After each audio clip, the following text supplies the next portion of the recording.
তৌহিদ, মামলার শুনানির বিষয়ে বিস্তারিত জানাবেন। আদেশ কবে নাগাদ হতে পারে? ধন্যবাদ নাফিসা।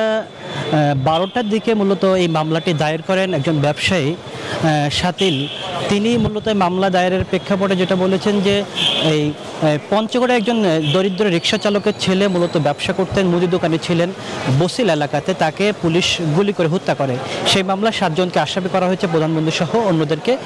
এবং বাদীর রেকর্ড ইতিমধ্যে আদালত শুনেছেন।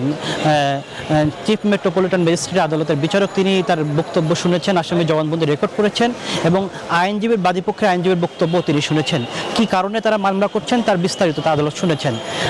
মেট্রোপলিটন ম্যাজিস্ট্রেট আদালত রাজেশ চৌধুরী এই মামলা শুনানিতে উপস্থিত ছিলেন। তিনি যেটা বলেছেন, আপনাদের বক্তব্য শুনেছি, আমরা এটা পর্যালোচনা করে পরবর্তীতে আদেশ দিব।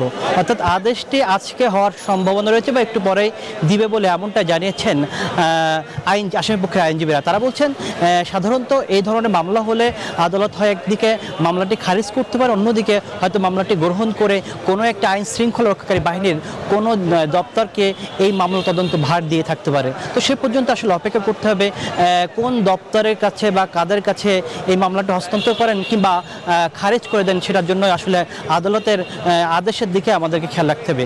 এই মামলার যে বাদী তার সাথে আমরা কথা বলেছিলাম, তিনি বলেছেন যে দেশ জুড়ে জুলাই মাসে যে ধরনের ছাত্রদের আন্দোলনের উপর গুলি চালানো হয়েছে, পুলিশ আইন শৃঙ্খলা রক্ষাকারী বাহিনী সাধারণত শেখ হাসিনা বা সরকারের নির্দেশনাতেই এইগুলো করে মানুষকে হত্যা করেছে।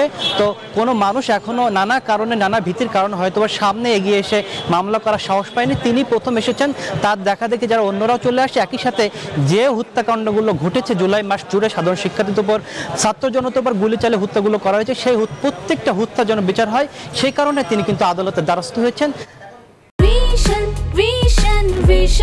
100% কপার কন্ডেন্সারে তৈরি ভিশন ফ্রিজ, তাই গুণে মানে অটুট থাকে বছরের পর বছর।